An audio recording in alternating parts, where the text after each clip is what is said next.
Okay, I've got a couple of cases here that I want to find the change in specific entropy. Okay, the first one is going to be ammonia. Starts at these properties, goes to these properties. So let's go ahead and we'll look up S1, okay, which is the entropy at 140 psi and 160 degrees Fahrenheit. So I'm in ammonia. So this is the ammonia tables, okay.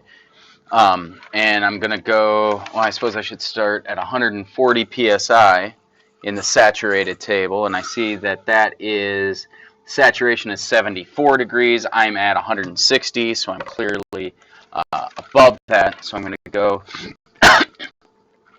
to 140 psi and 160 degrees and find an S of 1.3025. 1.3025. Okay, now I'm at negative 10 degrees and 590. So let me go to, again, saturation, and I'll go to negative 10 degrees, which is right here, and I'm at 590, which means I am in between these. I'm pretty close to the 607, but I'm at 590, so I'm in between those. That means I'm pretty close. I'm probably about 1.3 here. We'll go ahead and figure that out. So again, I'll set up my ratio here, which is going to be, let me see, H, sorry. So it's going to be 590 minus 31.73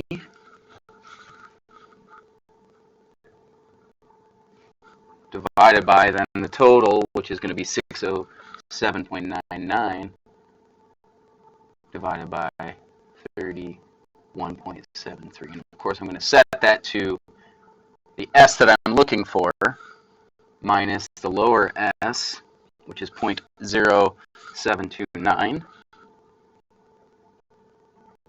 And then the upper S is going to be 1.3544 minus 0.0729. Then from that, I find that S2 then equals 0.3147. That means S2 minus S1, which is my change in entropy, then is 0.0122, and of course that's BTUs per pound degree Rankine. Okay? So that's how I find it for ammonia. So let's go ahead and do the second one where I've got air. Okay? I've got temperature, pressure, temperature, pressure. Now you'll remember that my equation when I use air, what I'm actually going to be looking up in the back of the book, okay, to find S2 minus S1 is actually going to be S02 minus S01. Those are the values I look up in the back of the book, minus R times the natural log of the pressure ratio, P2 over P1. So I'm given P2 and P1, so I just need to look up these values right here. So I'll go ahead and look up S01 and S02. And this is for 80 degrees and 340 degrees. So I go to my temperature table. Okay, 80 degrees is actually 80 plus 460. Okay, so that will be 540 degrees, which is right here. Gives me an S value of 0.60078. And then 340 plus 460 is 800 degrees Rankine.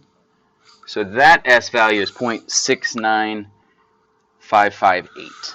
Okay, so again, plugging in these values, again, S1 is 0.60078. S2 is 0.69558. So again, to find my delta S, it's just going to be 69558 minus 0.60078 minus R. Now R, because I want everything in BTUs per pound degree Rankine, which is what I'm looking up here, I need to use the 1.986, which is in BTUs per pound mole degree Rankine. Okay. Of course, I need to divide that by 28.97, which is the molecular weight of air, times the natural log of 5 atmospheres over 1 atmosphere. From all of that, I get the change in entropy to be negative 0.01553. That would be BTUs per pound mass degree Rankine. Okay, and again, this negative value doesn't break the laws that we have where, entropy always has to be increasing. That's entropy for a cycle, not for two processes. Going from one state to another state, you can have a negative value, but starting at one state, going through a cycle, ending back at the state, you have to have an increase in entropy. That's where that comes from. So going between two discrete states, you can have negative. Okay, so remember that with air, you're not looking up entropy values directly. You're looking up these S0 values. So to find that actual change in entropy, you have to use this equation that we have here after looking those values up in the back of the book.